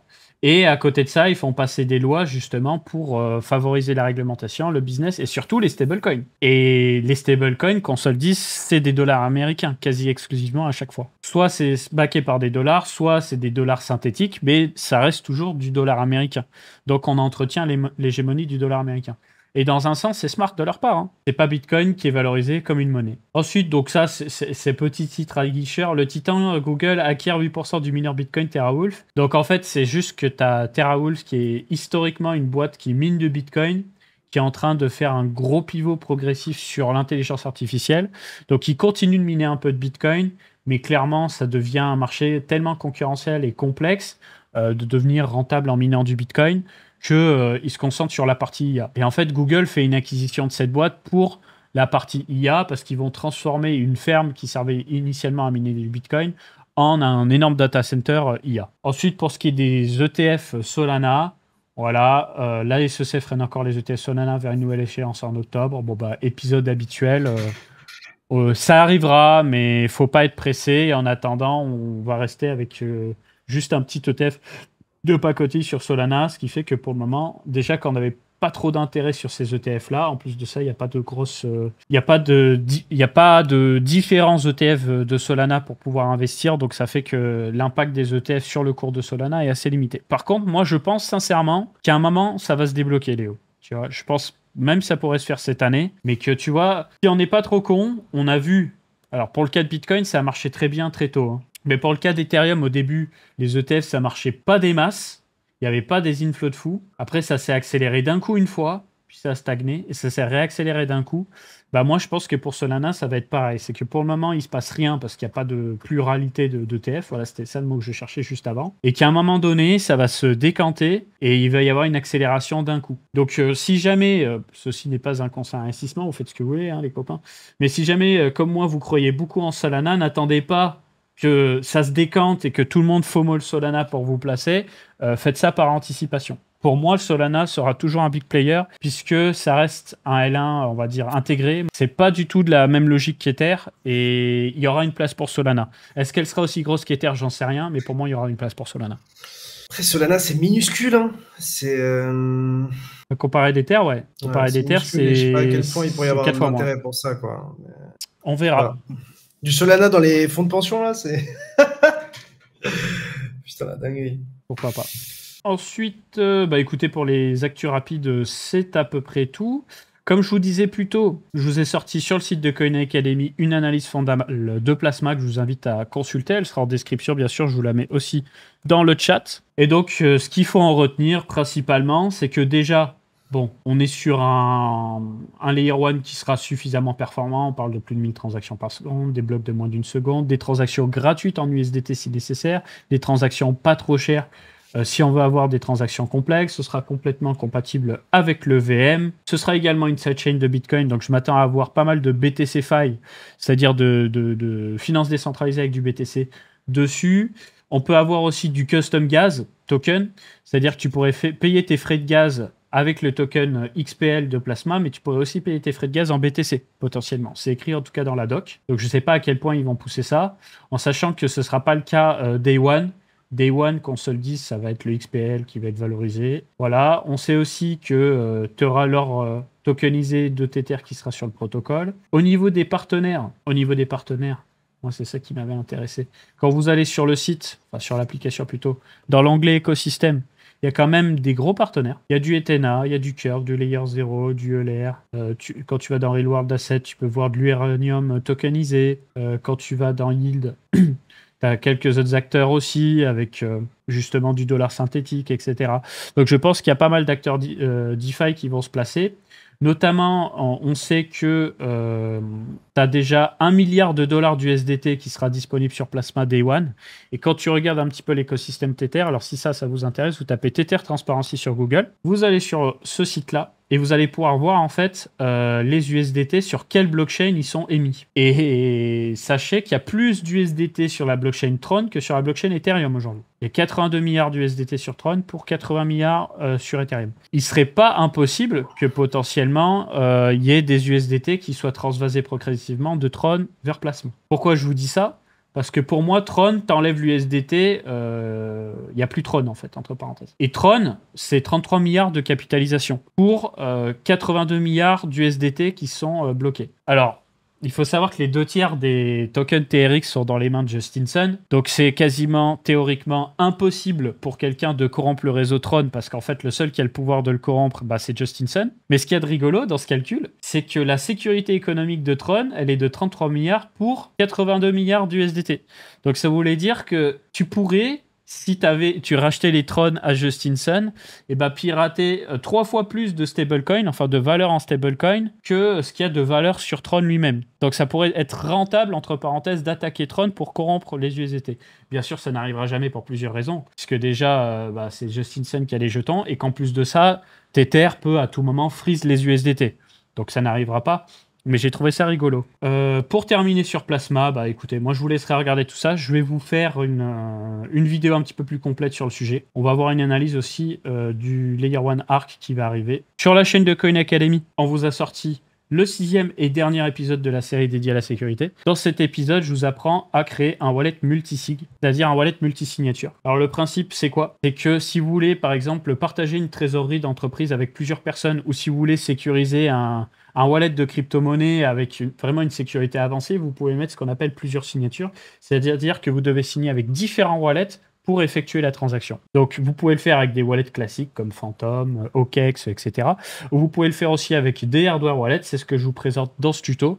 J'utilise du coup des hardware wallets Ledger qui sont connectés à Phantom et malheureusement, la promo est passée, mais j'en parle dans cette vidéo. Il y avait cette semaine du coup un gros cashback sur les Ledger. Pour l'achat d'un Ledger en passant par notre lien, vous pouviez avoir jusqu'à $80 de cashback en Bitcoin. C'est pour ça que je vous invite régulièrement à regarder justement, s'il n'y a pas des promos en passant par notre lien, parce que déjà, ça vous permet de soutenir Coin Academy, nous on prend des petites commissions sur les ventes, mais en plus de ça, voilà, $80 de cashback, ça vous permet quand même de rembourser une partie de votre appareil. Et vous le savez, nous on utilise les produits Ledger et on apprécie bien. On demande dans le chat, avec ou sans blind signing, le multisign. Ah, Marius, avec blind signing malheureusement. Pour ce qui est du clear signing, le problème c'est que le clear signing, ça nécessite du côté des wallets de faire un effort à ce niveau-là. Et il y a très très très peu d'acteurs qui utilisent correctement le clear signing pour le moment. Squad ne permet pas sans blind signing pour le moment faire du multisig. Voilà, pas idéal. Mais ça va venir, je pense. Juste, ça met du temps. Voilà. Sur ma chaîne, je vous ai fait... Je sais que c'était du troll, Marius, t'inquiète pas. Sur ma chaîne, je vous ai fait un petit condensé de Fonda, voilà, dans une vidéo de 35 minutes sur la chaîne Capet Crypto. On revoit un petit peu tout ce qu'il faut retenir en ce moment d'Ether, de Solana, d'Hyperliquid, etc. Si jamais ça vous intéresse, vous avez le lien en description. Comme je vous ai dit plus tôt, on a tapé une pointe à 100 000 transactions par seconde sur Solana cette semaine. Donc, de ce que je lis, ça s'est passé quand même sur plusieurs blocs, Léo, parce que slot, ça correspond à bloc, en fait. Tu vois, tu as bloc 20, 21, 22, 23. Et bloc sans vote, on a 42 000 transactions, 40 000, 40 000, 28 000. Solana, ça commence à envoyer un petit peu du pâté. En mainnet en plus de ça, hein. C'est pas en testnet, hein. Ça s'est passé littéralement en mainnet. Donc petit à petit, on va avoir des petits pics de performance intéressants. J'ai vu un tweet intéressant aussi. Alors c'est un des développeurs de Cosmos qui a annoncé ça. Où en fait, il parlait des gens qui ne comprenaient pas pourquoi des boîtes comme Stripe, Circle, etc. ne lançaient pas des Layer 2 sur Ethereum et préféraient lancer des Layer 1. Et pour lui, c'est logique. Pour la simple et bonne raison que déjà c'est plus simple à comprendre un Layer 1 alors que cette notion de Layer 2 avec sécurité héritée d'Ethereum, etc., ça parle pas à tout le monde. Et puis l'avantage aussi quand tu fais un Layer 1, c'est que tu gères ta décentralisation, tu gères ta sécurité, tu gères ta stack. Voilà. Donc je pense qu'on va en voir plein des Layer 1 dédiés à du paiement, à des stablecoins, etc. Il y en a plein qui vont arriver. Je pense notamment à Frax. On va voir une annonce au 4e trimestre. Alors, vous connaissez peut-être Frax. C'est un protocole DeFi. Ils font aussi un stablecoin. Et ils ont annoncé la FAT Stablecoin Thesis. Pour eux, on va avoir justement un combo Layer 1 plus Settlement Layer plus application en surcouche. Le tout mélangé. Et Frax veut faire partie de ce monde-là. Donc, Frax va lancer son Layer 1. Apparemment avec des blocs de 30 millisecondes, voilà, pour avoir un truc extrêmement performant. L'info n'a pas été dite officiellement sur Twitter, mais elle a été dite officieusement sur Telegram par des fondateurs de Frax. Vous en saurez plus au 4e trimestre. Voilà, affaire à suivre. Qu'est-ce que je me suis noté d'autre? Bon, L1 pour stablecoin à surveiller, ça, c'est noté de mon côté. On a sur Rise Chain un nouveau DEX qui a pointé le bout de son nez, qui ferait une espèce de concurrence à Mega ETH. Alors pour ceux qui connaissent pas Rise Chain, c'est le plus gros concurrent de Mega ETH actuellement. C'est un Layer 2 ultra performant. Par contre, ce qu'il y a d'intéressant avec ces projets-là, c'est que toutes les semaines, tu as des nouveaux DEX qui sortent. Ils font 2-3 tweets pour dire voilà, on est un DEX qui va utiliser les performances de Rise Chain, etc. Et puis après, plus de nouvelles, tu vois. Tu as eu un petit tweet le 11, et puis plus rien. La dernière fois, c'était Nitro, donc à voir. Buyback de Lido, ça risque de se concrétiser. On en avait parlé dans une émission précédente. Il y avait une proposition de gouvernance. Eh bien, les cofondateurs de Lido en auraient discuté dans un call. L'information a été relayée par Messari et on a Lido qui a directement répondu avec les petits yeux sur Twitter. Donc, peut-être. Hein. Uniswap, maintenant Lido, peut-être d'autres, ça commence à devenir intéressant. Tous les gros protocoles, ouais. Lido Stake. Et ça c'est depuis que ça a bougé aux États-Unis, hein, concrètement. Et le setup Wyoming Duna dont tu parles, moi, de ce que j'ai pu comprendre en off, c'est un truc qui va être de plus en plus utilisé, quoi. Ok. C'est une structure qui te protège, c'est ça? En gros, c'est un setup qui est de plus en plus répandu, en tout cas dans les builders, et en gros, ça te permet d'avoir ta fondation genre aux États-Unis, au Wyoming, avec genre des avantages fiscaux considérables, mais quand même aux États-Unis, de pouvoir agir sur ce territoire-là et de pouvoir lancer des jetons aussi. Donc, de ce que je comprends, c'est comme ça que c'est en train d'accélérer. Bah, stylé. Et du coup, ce qu'il faut comprendre dans ça, c'est que le marché price un peu l'information, mais peut-être ne se rend pas compte de la puissance de l'information et il y a peut-être des bons coups à faire. Tous les gros protocoles qui jusque-là vous disiez ouais c'est juste un jeton de gouvernance, on s'en bat les couilles et tout, potentiellement il pourrait y avoir toute une logique de buyback, etc. Donc n'hésitez pas à faire votre petite liste de protocoles que vous kiffez, qui font des revenus et que vous considérez comme sous-valorisés et peut-être que vous allez trouver des bons coups à jouer. Ou peut-être pas, hein, peut-être que vous allez vous brûler les ailes aussi. Hein. Faites gaffe. Mais voilà. Ensuite, on a Aptos qui nous a envoyé un block time de 107 millisecondes cette semaine. On a un block time qui baisse petit à petit.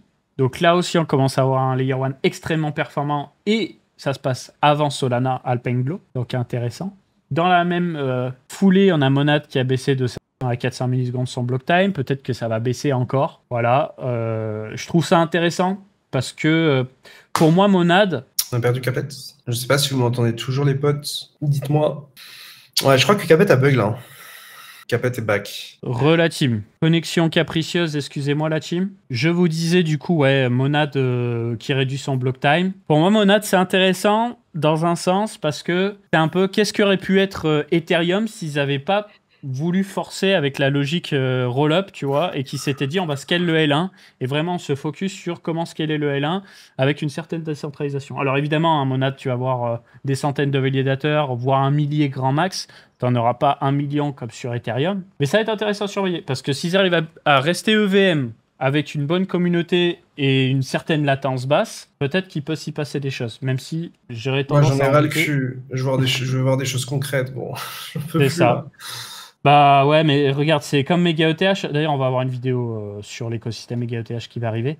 Mega ETH, gros, t'as GTE qui annonce qu'ils seront plus exclusifs à Mega ETH. Noise, on va en parler dans la vidéo, mais c'est XYZ. C'est un protocole où tu peux trader le mindshare d'un projet. Tu vois, tu te dis, bon, bah, le projet, il va faire parler de lui aujourd'hui, je long, ou à l'inverse, je short. Moi, ce qui me casse les couilles avec ces projets-là, c'est que je remets pas en question leur volonté de faire les choses bien. Mais tu veux arriver sur le site, tu as besoin d'un code. Bon, moi, j'ai de la chance, j'ai un code. Mais tu n'as même pas de doc. Tu n'as même pas l'ombre d'un doc. Tu vois. Donc, quelqu'un qui veut faire un article ou quoi, bah, il a juste Twitter avec deux, trois articles qui se battent et basta, en fait. Et cet écosystème, c'est ça. C'est des forks ou des projets qui se lancent plus vite que la musique, sans doc, sans info, ou alors juste qui font juste le nécessaire, le temps de sortir un jeton, et puis après, fin du game. Je sais pas si tu as vu le drama autour de Story Protocol. Ouais, j'ai vu. Story qui ont levé une somme absolument aberrante avec l'aide d'AI16Z, justement. Et bah, dès qu'ils ont fini de débloquer les jetons pour les funders, bah, t'as un des cofondateurs qui dit j'ai bossé 3 ans et demi sur ce projet, c'était un vrai plaisir, mais je pars vers des nouveaux horizons. Bah, tu m'étonnes, tu pars vers des nouveaux horizons. T'as fait des millions, il s'est jamais rien passé chez toi. Alors du coup, tu pars comme un prince parce qu'effectivement, tu regardes le prix de Story, tu te dis ah bah il nous a pas dump à la gueule. Parce que le prix, il tient, tu vois. Je sais pas par quelle magie... Ouais, le prix aussi. Ouais. Mais je sais pas par quelle magie il tient. Je vous le dis. Après, on a connu Manta, on a vu Soleilleur, on a vu d'autres projets. Voilà. Peut-être qu'un jour, on va se réveiller, on va voir un petit moins 60%. Je leur souhaite pas. Hein. Juste, on commence à être habitué sur ce marché, tu vois. Mais il n'y a pas de produit, en fait. Enfin, t'as un Layer 1 et c'est tout. Tu sais pas d'où sort la capitalisation. Oh, c'est un narratif, propriété intellectuelle et tout, ok, très bien, mais genre là, je peux faire quoi là? Bah, c'est ça. Souviens-toi de Mouvement. Ouais. Mouvement, pareil. Ah, je m'en souviens bien. Voilà. Et oui. Donc écoutez, au niveau de mes notes, on est bon. Ça, c'est des choses qui vont moins vous intéresser. J'en parle surtout dans ma vidéo, justement. Dans ma vidéo qui est sortie sur ma chaîne cette semaine. Du côté de Pump, effectivement, bah, je pense que tu vas nous en parler côté AT. Mais c'est rigolo. Pump a un prix qui fait des hauts et des bas. En fait, quand il n'y a pas de buyback, ça fond. Dès qu'il y a un buyback, ça monte. Du côté Launchpad, ils ont repris le lead. Ils ont réécrabouillé Bonk. Il n'y a même plus de... Ah si, bah tiens, aujourd'hui, c'est Bonk qui a tout niqué. Je sais pas sur 30 jours. Sur 30 jours, ouais, je comprends pas. Hein. Regarde. 70% sur 30 jours. Ah bah, je me suis fait prendre de court. Regarde, tu vois. Pump, c'était repris. Courant août, depuis aujourd'hui, du coup, bah Bonk, Bassou. Qu'est-ce que c'est qu'il fasse 97% aujourd'hui? Genre, ça n'a aucun sens. Très bizarre. Et surtout que, regarde, alors, c'est le volume, du coup, qui fait qu'ils ont tout. Mais côté trader, ils sont toujours très loin.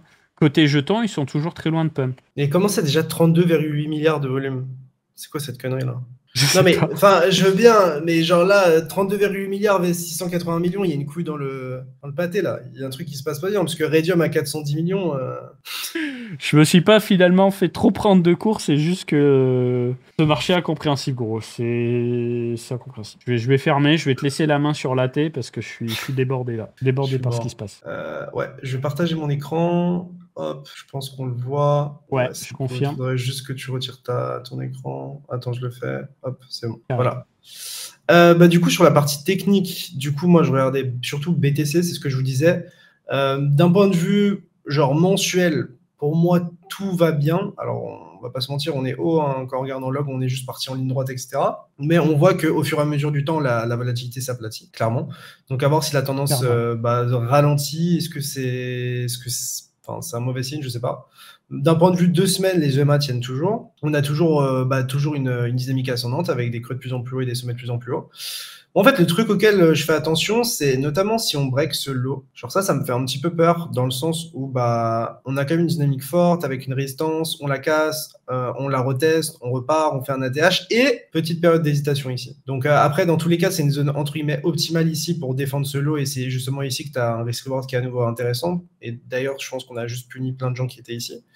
Mais moi, c'est vraiment ça que je regarde, c'est est-ce qu'on va réussir à maintenir ces lots et tout, parce que, en fait, honnêtement, si on commence à les rechatouiller ou qu'on les tient pas, avec toutes les news, etc., c'est un peu inquiétant. Alors après, je pense que ce qu'il faut relativiser, et je pense que tout le monde regarde ça, c'est le fait que, en fait, juste Ether a pris énormément de dominance, et que au final, si on regarde les ETF, en fait, il y a eu juste trop d'argent qui est rentré dans les ETF Ethereum. On le voit ici, on fait rentrer des 600, 700, 500, 1 milliard, enfin, genre, c'est énorme. Face à BTC qui, lui, a des inflows qui sont modérés et plus faibles que ETH alors qu'il est bien moins capitalisé. Donc, on voit clairement que en ce moment, c'est Ethereum qui mène la danse. Alors, ma question, c'est qu'est-ce qui se passe si Ether mène la danse et que, en fait, en cours de route, BTC se casse un peu la gueule, quoi.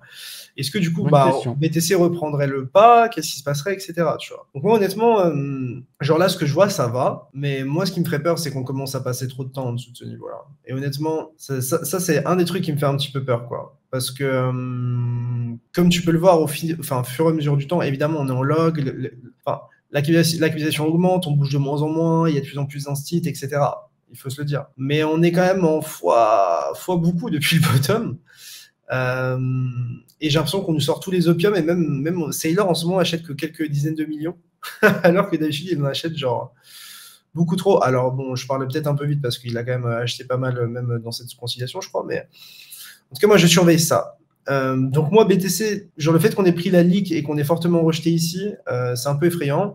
Mais pour moi, tant qu'on tient cette zone bleue ici, qui est la zone optimale pour défendre ce lot, tout va bien. Et si jamais on est amené à perdre ce lot ici, ou à faire une clôture weekly inférieure à celle-ci, honnêtement, moi, je me poserais des questions. Parce que techniquement, on avait cette résistance, on l'a plus ou moins retesté rapidement. Est-ce qu'on a envie de retester à nouveau un prix qu'on vient justement de break et de retester? Je te coupe juste, Léo, pour ceux qui écoutent en mode podcast, parce qu'il y en a apparemment. N'hésite pas juste à préciser le prix.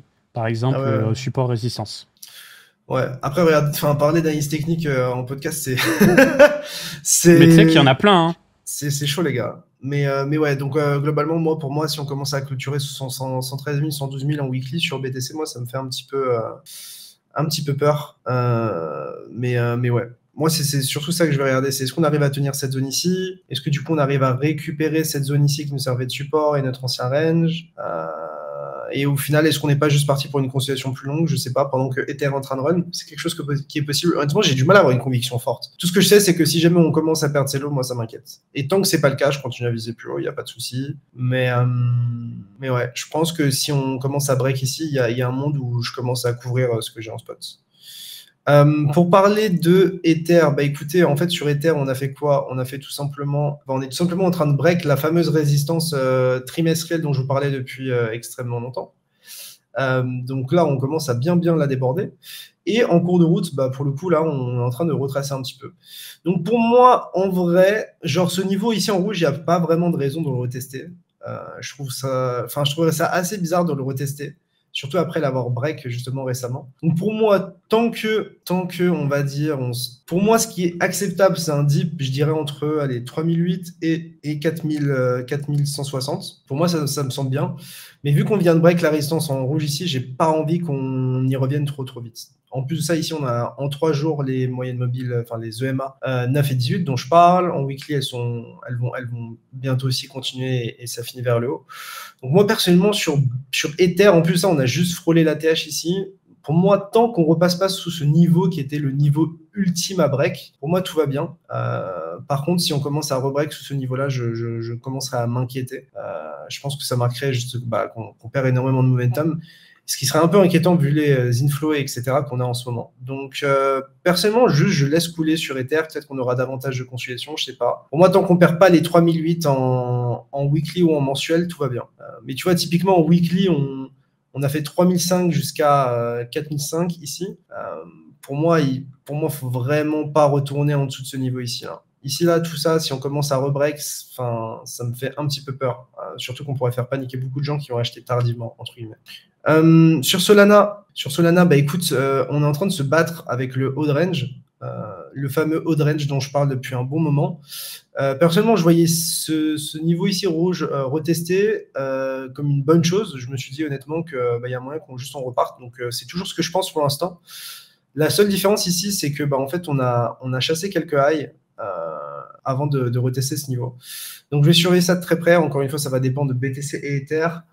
Mais moi, en fait, donc, globalement, j'ai acheté du Solana peut-être dans ces environs-là. Et en gros, pour moi, tant qu'on ne clôture pas durablement en dessous, je dirais en weekly, pour moi, tant qu'on ne clôture pas en dessous de ce niveau ici en weekly, je me dis qu'il y a encore un monde où on rebondit, on repart et ça run. Et je me permets de hold, entre guillemets, cette petite position d'une certaine manière sur Solana, parce que j'ai de la conviction sur Sol sur Ether et que je joue un peu le proxy Solana d'une certaine manière. Et surtout, je joue le fait que on a eu un range genre immensément long, que en fait, s'il y a un moment où ça peut s'exciter, c'est maintenant, quoi. D'autant plus que ici, on garde la tendance, ici en 3 jours, on est toujours en dynamique haussière.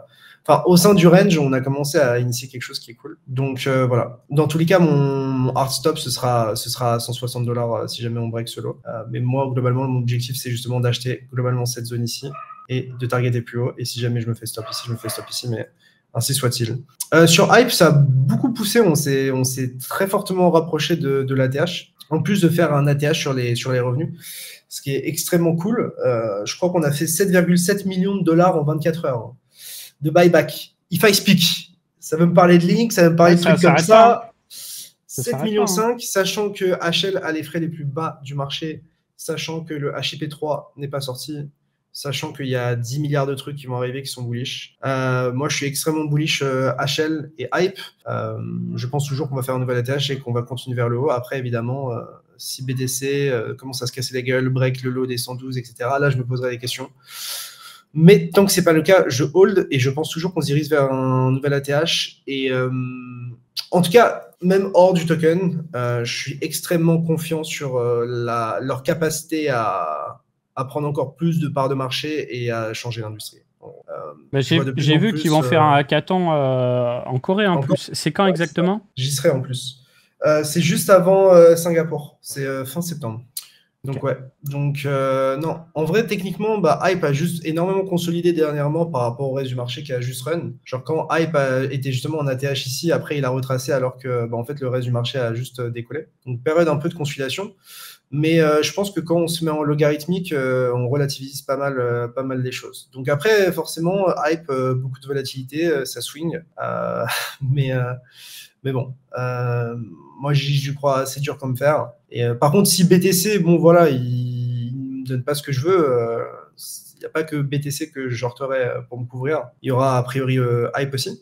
Mais voilà, je garde patience. Le but, c'est pas de tomber amoureux du bac, c'est difficile, mais l'objectif, c'est de rester un maximum rationnel. Et pour l'instant, je vois que des métriques qui sont en augmentation d'un point de vue revenu, utilisateur, utilisation, volume, tout. Et ouais, d'un point de vue buyback, etc., ça suit énormément. Et en fait, quand je vois genre les fondamentaux par rapport à d'autres trucs dans le top 10, franchement, c'est ouf. Clairement. Cardano est toujours plus capitalisé, non ? Ouais, sans doute. Ripple aussi, je te rassure. Ouais, non, Ridicule mais aussi. tu vois. Après, Hype a une grosse FDV, hein. Et d'ailleurs, la grosse discussion dans ce moment, c'est le fait que en fait, les fondateurs vont pouvoir accéder à leur token dans 100 jours. En tout cas, je crois que leur vesting commence dans 100 jours. Donc, il y a beaucoup de gens qui spéculent sur ce qu'ils vont faire avec. Honnêtement, je pense que Hmm. ça va être un gros shit show et je pense que ça va bien swinger autour de ces moments-là parce que tout le monde va essayer d'interpréter ce qu'ils vont faire. Voilà, honnêtement, moi je pars du principe qu'ils vont juste rien vendre, ils vont juste rien faire. À la rigueur, je pense qu'ils peuvent staker. Après, je suis pas à leur place, hein, dans le sens où eux, ça fait quand même un bon 2 ans et demi, 3 ans qu'ils charbonnent et qu'ils ne sont pas payés. Officiellement et directement par le projet, de ce que je comprends. Donc voilà, peut-être que c'est tentant, mais tu sais que la somme qu'ils récupèrent tous les jours, elle est effrayante, hein. Je crois que c'est de l'ordre de 10 ou 15 millions, hein. C'est vraiment trop une dinguerie. Évidemment, ils ont une énorme partie de la supply. Et d'un point de vue supply, je crois qu'ils ont, par rapport à ce qui a été airdroppé, je crois qu'ils vont avoir moins, mais je crois qu'ils ont un bon 20-30%, un truc comme ça, hein. Donc ça va faire augmenter la market cap aussi progressivement. Enfin, je sais pas si ça va être d'un coup ou progressivement. J'ai pas tous les détails du vesting, honnêtement. Mais ça va être le truc Regardez. dont tout le monde va parler très prochainement. Et voilà. En tout cas, moi, sur Hype, tout ce que je peux voir et tout ce qui se fait, c'est extrêmement intéressant. Et voilà, je pense que HL va être le cœur de l'innovation d'un point de vue crypto ce cycle-là. Par rapport à ce que je vois, c'est vraiment ce que je me dis. Donc voilà. Et après, pour le reste, bah écoutez, S&P 500 contre l'euro, ça va, on s'apprécie doucement. Contre le dollar, bah, on est tout simplement en ATH, donc tout va bien. De ce que j'ai pu voir, les Nvidia, etc., ça tient extrêmement bien. Même les Amazon, même le Robinhood, etc., le Google, enfin, globalement, ils sont tous en DATH ou assez proches de l'ATH.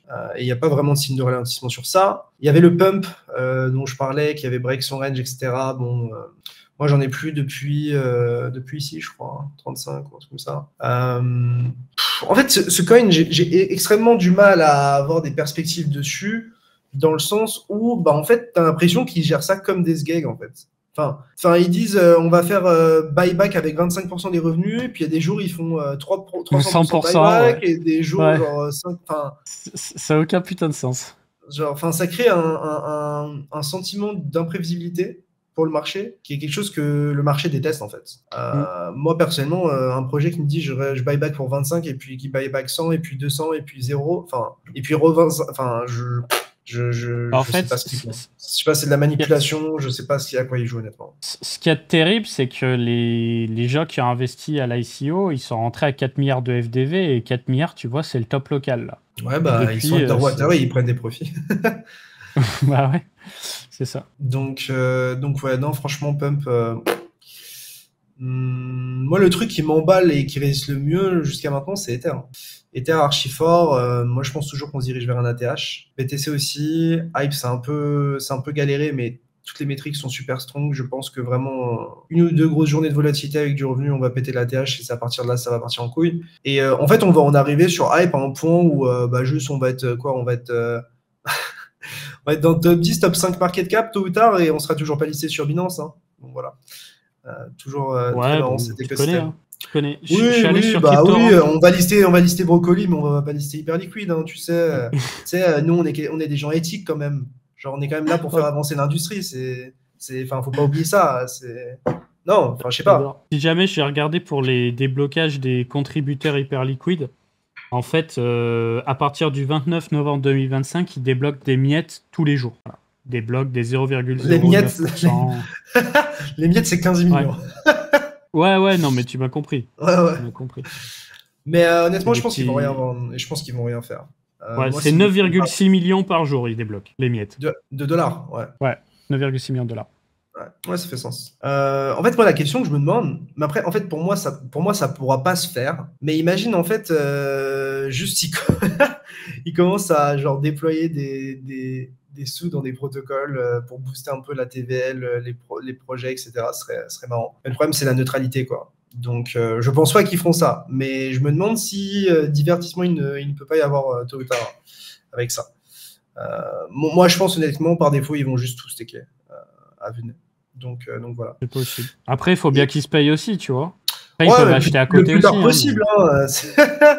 Mais en fait, pour Ah, mais moi, le problème, c'est que à part Hold, toutes les autres actions sont bearish, plus ou moins. Enfin, en gros, s'ils disent on va vendre 10% de ce qu'on reçoit par jour, ou 5% ou 1%, globalement, c'est bearish.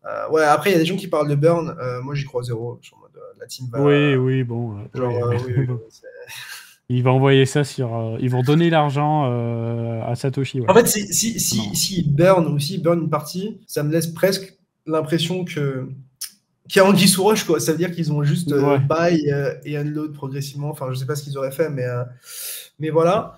Mais genre dans le temps, au bout d'un peut-être de plus tard, peut-être, c'est pas inenvisageable qu'ils burn, peut-être. Mais c'est pas un truc sur lequel j'irais pas parier, honnêtement. Je pense pas. Mais en tout Ils vont cas, payer les hauts, laisse-les se payer. juste imagine, ils sont combien dans l'équipe? Ils sont 10, quoi. Ils sont 11. Un truc comme ça. Ils sont 11, ouais, bon, voilà. Donc 9,6 millions répartis pour 11, ça fait 1 million chacun par jour. Ouais, mais après, ils sont pas 11 à avoir contribué au projet TO et avoir des tokens ou. Enfin, je sais pas, je sais pas. Je sais mais, pas. euh, Mais enfin, je 1 pense qu'ils ont million tous par des jour. tokens, mais pas- Ouais, C'est ouais, sympa non, quand même. Ouais. T'imagines, t'en fais des choses avec 1 million par jour. Hein. Mais tu sais qu'il y a Jeff qui a sorti une interview là récemment avec un gars de Woo Blockchain, je crois, de Twitter. Et il a dit un truc qui faisait très SBF et que j'ai pas kiffé, mais peut-être il le pense vraiment sincèrement, c'est ça qui est le pire. C'est qu'il a dit que s'il n'était pas quelqu'un matérialiste, il sait même pas quoi foutre de tout cette oseille, quoi. Genre, c'est en mode. Après. Ah ouais, Tu ouais. vois ce que je veux dire? Ça fait un peu le roleplay. J'ai une Corolla, j'ai besoin de rien. Ouais, je vois ce que tu veux dire. Je vois ce que tu veux dire. Non, après, il y en a En beaucoup fait, qui c'est font dommage de tomber 2 ça. fois pour ça, quoi. Si dit juste ça comme ça, en vrai, ça va. S'il commence à te faire des grands discours de Non, spiritualité et ils en tout, parlent jamais. C'est genre. t'as le bouddhiste et tout, là, je dirais, bon, non, ça va. Mais, mais en plus de ça, ils ont des backgrounds qui sont similaires. Ils ont plein de points communs d'une certaine manière. Ouais. Sauf un. Ça, je me demande lequel. Aïe, aïe, aïe. Voilà, moi en tout cas c'est à peu près tout ce que je regarde. Peut-être la dominance aussi. Ouais, la dominance qui est toujours en baisse. C'est ouf de voir la dominance autant baisser et de voir BTC autant tenir. Hein. Ça montre vraiment qu'au final, bah, tout va dans les terres parce que sinon, Kevin, il peut plus respirer là. Aïe, aïe, aïe. Ah, tu m'as tué. Non, mais voilà, honnêtement, les gars, je suis vraiment exténué, je suis juste épuisé. Et j'espère honnêtement que le marché va pas nous chier dessus. Mais pour moi, en vrai, tout se joue sur le fait qu'on maintienne ces lots. À la limite, on peut, comme le montrait Boubou sur Twitter, à la limite, on peut genre passer rapidement dessous et récupérer. Mais de l'acceptation sous ce niveau-là, moi, ça me ferait extrêmement peur. Donc j'ai envie de voir une réaction vive ici pour garder une tendance cool et toujours aussi solide. Et que mes bags pump encore parce que ils ont pas assez pump. Ah, c'est clair, hein. C'est clair. De toute façon, en fait, tu remarqueras que on a l'Ether qui a bien monté en juillet. Tout le monde a dégainé. V'là les annonces. On s'est fait. On s'est envoyé v'là les annonces. On nous a dit, ouais, août, c'est un mois calme. Excuse-moi, c'était pas calme du tout ce mois d'août. Hein. C'est un des mois les plus mouvementés de l'année, en fait, je crois. Circle qui envoie Yalin et tout. Ouais, c'est un truc de malade. Par contre, c'est vrai que autant semaine dernière et début de cette semaine, il y avait là les trucs, j'ai noté plein de trucs. Autant deuxième moitié de la semaine, il y avait moins de trucs. Et en général, en fait, dès que ça se calme sur les annonces, parce que tout le monde a dégainé les annonces, le prix, il se calme. Ouais. Parce qu'à chaque fois, c'est le prix qui leur donne envie de dégainer des annonces et pas forcément les annonces qui font monter les annonces monter sortent le prix. Et ensuite, quand les annonces sortent, on TP. Bah ouais, c'est ça. Mais ouais, mais toujours extrêmement bullish sur Unit, les gars. Et tout ce qui va se passer autour, franchement, enfin, c'est toujours la même rengaine, hyper liquide, c'est bullish, blablabla. Mais je le pense vraiment, je vois vraiment des trucs en backstage qui sont dingues. Et plein de trucs qui sont très positifs pour l'écosystème. Et plein de trucs qui sont très excitants, des nouveaux assets, des nouveaux produits. Enfin, il y a plein de trucs de ouf qui arrivent. Donc, j'ai vraiment hâte. Et je pense sincèrement que les gens sous-estiment Unit. Je pense clairement que les gens sous-estiment Unit et à quel point ça va être big aussi. Donc voilà. Qu'est-ce que je voulais dire pour le narratif baisse des taux, puisqu'on nous dit qu'il y aura une baisse des taux qui sera probablement légère de 0,25%. Tu penses que le marché pricerait comment s'il n'y a pas de baisse, du coup, finalement, ou s'il y a pas de baisse, il le verrait mal, hein. Je pense. Mais après, de toute façon. Ouais, je pense aussi. De toute façon, le pricing, il est plus ou moins en temps réel. Hein. Genre, le marché, il réagit que à des surprises. Donc, une surprise positive ou négative, c'est ça qui fera bouger le marché. Genre, si on donne tout comme prévu, c'est déjà pricé. Enfin, on le voit déjà dans le prix, quoi. Donc ouais. C'est clair. En tout cas, pour Ether, on sait qu'on a Bitmain qui veulent emmagasiner des quantités astronomiques d'Ether. Ça ne s'arrête pas, je trouve ça dingue. Hein. Je crois qu'on a reperdu Capet. Hein. Capet qui est parti dans l'infini et l'au-delà. Ouais. Quel cauchemar. Quel cauchemar. Ouais. Dès que j'essaie de charger une page de con, là. Ouais, je disais, Bitmain qui accumule des Ethers comme des dingues, c'est grave, hein. Sans déconner. En l'espace de 2 mois, ils ont accumulé plus de 6 milliards d'Ethers. 6 milliards de dollars d'Ether. Moi, quand je vois les profils latents de Sailor, je suis impressionné. Sailor, Sailor Tracker, c'est vraiment aberrant. Il a en plus 27 milliards. Là. Plus 27 milliards. Ouais. Bon, dans tous les cas, je pense qu'on rentre dans le format. Désolé si on a peut-être manqué un peu de punch. Honnêtement, je suis bien fatigué. Je suis extrêmement KO. Donc, juste une hâte, c'est de dormir. mais voilà, mais en tout cas, c'est un plaisir de vous voir, les potes. Et j'espère pouvoir vous donner une masterclass et même une partie d'analyse technique un peu plus active et proactive la prochaine fois. Honnêtement, juste en ce moment, il se passe plein de trucs en même temps. C'est difficile de tout suivre et c'est éreintant. Donc voilà, mais hâte de pouvoir vous partager un petit peu plus de tout ça et de vous retrouver pour la prochaine masterclass du dimanche. Tout à fait, et vous avez tous les liens utiles en description. Créez un compte Bitpanda, regardez la série de vidéos sur Ledger, l'analyse fondamentale de Plasma, et cette semaine, on va vous parler de l'écosystème MegaETH avec Egri, qui va nous parler de Noise et Euphoria. Et moi, je vais essayer de vous placer une petite vidéo sur Plasma également, vidéo dédiée. Donc n'hésitez pas à vous abonner à la chaîne de Konekami. Toujours un énorme merci d'être de plus en plus nombreux. Laissez un commentaire, un petit like, partagez à vos potes. Tchuss les gars. Ciao tout le monde.